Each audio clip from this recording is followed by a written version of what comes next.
AviationPros.com is the portal website for AMT, Airport Business, and Ground Support Worldwide magazines. Visit daily for breaking news, industry blogs, and insightful articles from our magazine's editorial team. And don't forget to sign up for our publication's daily e-newsletters. It's all at AviationPros.com.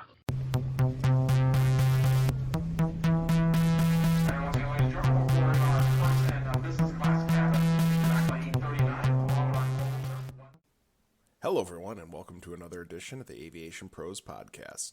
I'm Joe Petrie, Editorial Director for the Endeavor Aviation Group. With the boom in the aerospace sector and private aviation growth, communities across North America are competing vigorously to encourage business growth and investment in their region. Airports are the kingpin of these developments, so it takes visionary leadership and strategic innovation to build these businesses on the airfield. Piedmont Triad International Airport is a model for success when it comes to building a strong aerospace cluster at an airport. From HondaJet to Boom Supersonic, PTI has seen its aerospace tenant list grow in recent years. I was able to catch up with PTI Executive Director Kevin Baker during the MBAA Base 2023 conference, where we discussed the airport's success and how it pulled in the greater community to keep it going. So you guys have a lot going on. Piedmont, I hear about you guys all the time. There's a lot of tenant development that's going on there. Tell me a little bit about the airport's overall goals when it comes to your development. Well, this is all very much a planned thing. About 10 years ago, we kind of, to some extent, we were captains obvious and realized that the industry had selected us, that the industry was voting with their feet. So you already at that point had Honda, you had Cessna, HAECO, FedEx had just opened, and so we got just to be a lot more deliberate about that and decided that we wanted to focus on that industry because we already had learned how important it was to the community in terms of the jobs. These are higher paying jobs than the average household income in the area, and so we got to be very deliberate about getting a lot of extra land, getting it graded and ready to go, and having environmental processes out of the way. And doing all this in a way that didn't break the bank, so that we have to charge that back to whatever tenants we're putting in there. So basically, scope, budget, and schedule, making sure we can answer all those questions for the customer. Mm-hmm. And land is one thing when it comes to an airport, but there's so many challenges when it comes to developing it, and just alone workforce and what you have to do to try and develop that in your region. So can you talk about some of the collaborative efforts that the airport's done as far as to help build this in the Greenboro area? Yeah, I mean, it's really, and so the area is called the Piedmont Triad. It's really Greensboro, High Point, Winston-Salem all together, that community is about 1.7 million people. So it's the size of a much larger city, collectively. And really, we owe the most of our success to the help that we got from the state of North Carolina.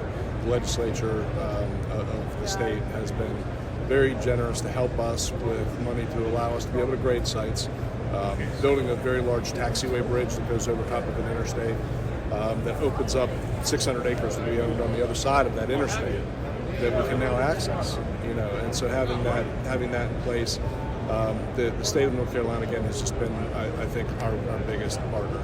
We couldn't have done it without it. So just make sure we're nice and close. So. Now you mentioned, you were just talking before, HondaJet's obviously somebody that you have on site. Boom, that's a very exciting company that's coming up, and they're going to be located there. So tell me, what strategies were employed to attract these companies? It makes like a Boom say, this is where I want to do my business. Yeah, we had a number of strategies. We actually had a person that we as a region hired, so this was a collective effort between some of the economic development organizations and the airport to hire a person to be worldwide, outselling the area, to say, hey, come to these kinds of conferences, and do so all around the world and make sure that that the name's known. And certainly Boom and Honda, you get companies like that to locate on your airport, and the name becomes known very quickly because that whole site selection world, those folks, the people who do the site selection consulting for companies like these, they know where there's land and where there's sites that are available. And so, and again, we were very deliberate in terms of who we wanted, because we had done an awful lot. There's a lot of math and really thinking through the business case that happened years ago where we said, all right, well, where's the biggest bang for the buck for the region? Who are the highest paid kind of organizations? Which organizations bring more? Satellite infrastructure and companies.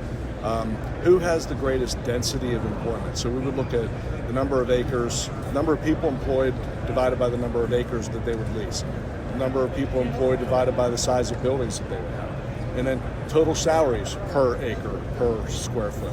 And you start to really zero in on where the juicy targets are, right? And for us, that became the OEMs, number one, large tier one subs, number two. So like, a fuselage builder or a wing box builder. And then finally the MROs, because we have such a plethora of them there right now that we have that bench strength in a very strong way in our region.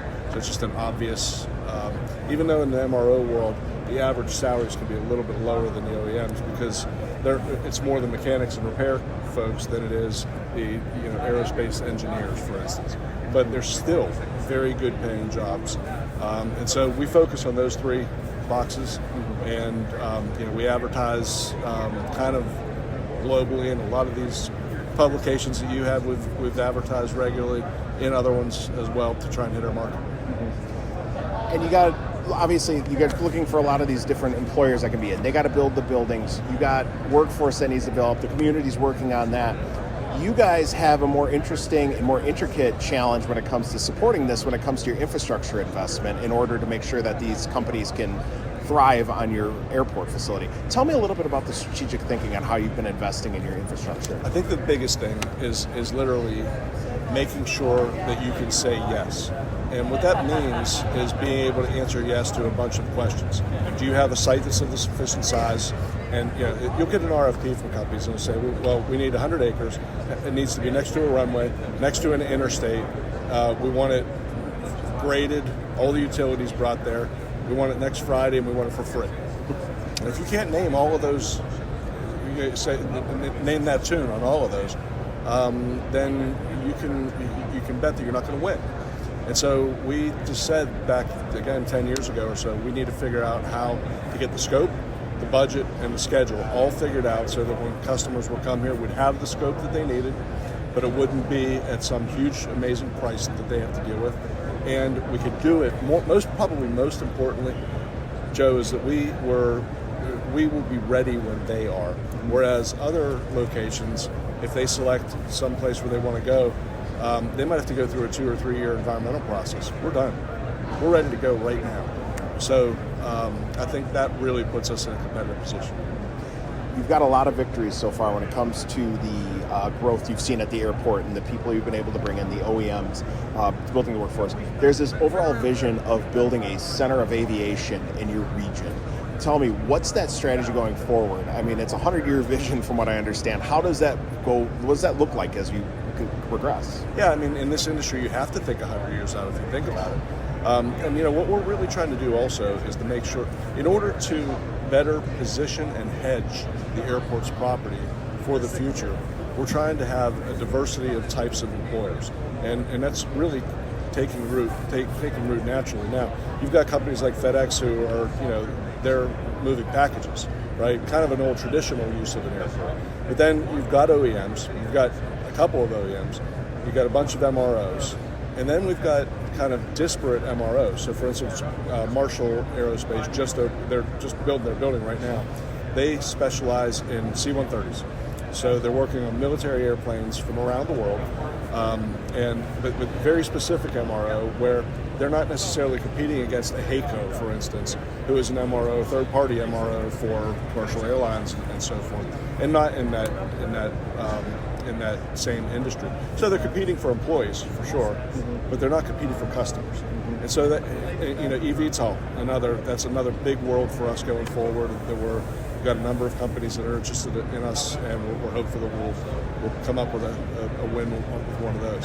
Just because that's a line of aerospace of the future that we got to be part of, in my opinion. Public-private partnerships are very important when it comes to getting this type of development Can you tell me about the role this has played in growing what you have in the region and just what you've learned as far as building these relationships? Yeah, I think number one, our aerospace community works very closely with each other. That wasn't always the case, but over the years they have grown to work a lot better together to do things like building that aerospace employment base, so that they're not competing for an employee for an extra 50 cents an hour with their neighbor, but instead it's the rising tide lifts all ships kind of thing, where just overall they're improving the pipeline and the numbers of possible employees that are coming in. So I think there's the private side with all of those employers, and also there's a group called the Piedmont Triad Partnership, which is sort of an umbrella economic development organization for the whole region. It's funded largely by private money.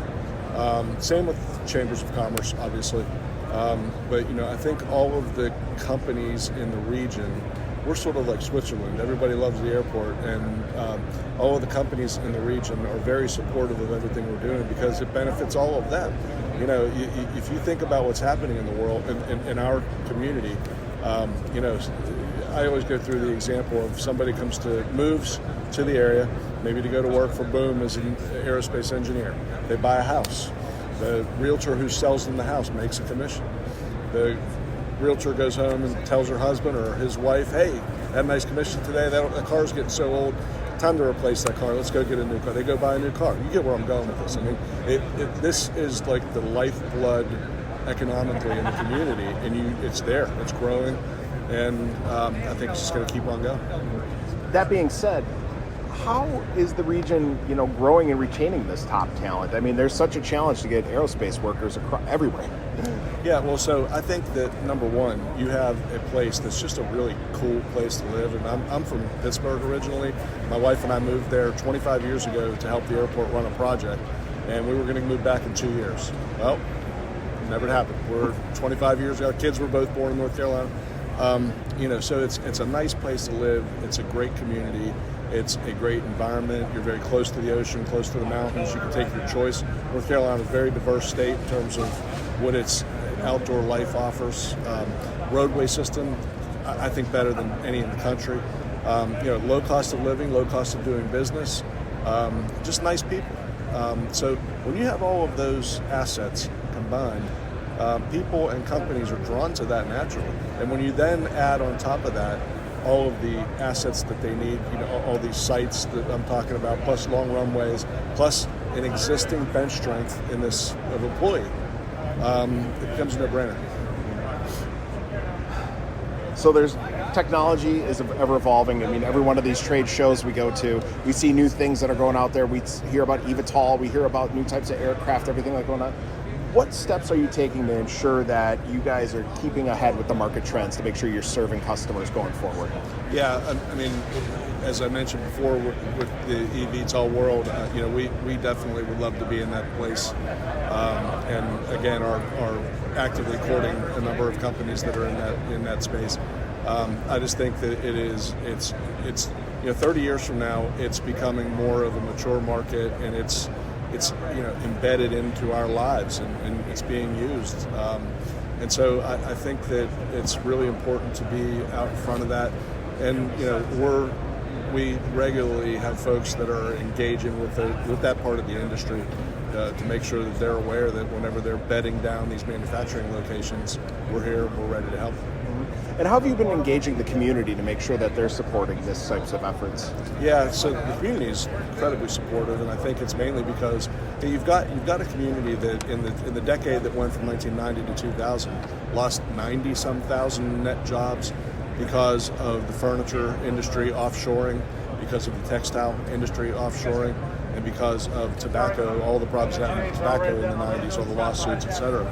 So those three industries were 150-year lifeblood of this community. All of a sudden, those industries needed to be replaced with something else, and all of the communities worked together to decide what markets they wanted to jump into, and aerospace was one of them that was a natural because, again, by then the companies had already voted with their feet, a number of them. And so I think that our involvement with the community is if we're joined at the hip with them to make sure that we're continuing to provide alternatives for the future. One of the things I'll say very often at like a Rotary conference, or if I'm doing a speech at a Rotary Club or whatever, is one of the things that drives me is right now a lot of, or not even right now, I'd say 10 years ago, a lot of kids who would grow up in the area would want to move away because there's more opportunity in Charlotte or Raleigh or other states. And part of what always drove me was the idea of having opportunities for my kids where they might want to come back. And I think that's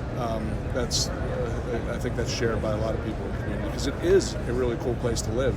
But you have to, for young kids to want to come back, it's got to have that draw. Mm-hmm. So my last question for you today. You've seen a lot of success. You're continuing to see success. I anticipate it's not going to slow down anytime soon. There's other airports and your peers out there that are trying to emulate this type of success for them. When it comes to building their own aerospace sector in their communities, what do you think is the number one most important piece of advice to keep in mind so they can be successful as you have been? They should give up because we're going to beat them.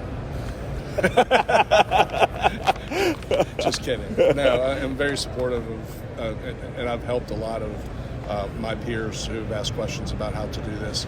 I think that the main thing is that you've got to have a very long-term lens. I mean, we did a 50 and 100-year plan, and a 2-year plan doesn't pan out the way you think it will. A 50-year plan's certainly not going to, but if you don't do something with it, you're out of luck. You have to have some kind of plan to be able to do this. And trying to stay out in front of what the possible demands could be is the key. And having a very long lens, I think a lot of times, honestly, a lot of times in our industry, you have folks who are in roles like mine who are moving around from airport to airport. It's kind of a progression, if you will, because they ultimately want to run DFW or something like that. I have no desire. This is the goal, the one goal, and therefore I can look with a very long lens. And I think for those who want to do it, they got to be ready to do that too, because this is a serious investment. Just getting relationships with people in this building, for instance, or in this organization, takes a long time, so that somebody has you on their Rolodex whenever they're ready to talk about a site. Mm-hmm. So it's a long-term investment. You got to be ready to stay long. And I'm excited to hear more about this going forward for a long time too on our end. So thank you very much for having this conversation today. Yeah. Really exciting stuff to hear in your community. Well, thank you for covering us, and you always do a nice job covering us. I really appreciate it. Thanks again for listening to today's podcast. Make sure to subscribe to the Airport Business Newsletter and Magazine for exclusive insights from top leaders in the industry, giving information unavailable anywhere else in the market. I'm Joe Petrie. We'll catch you next time.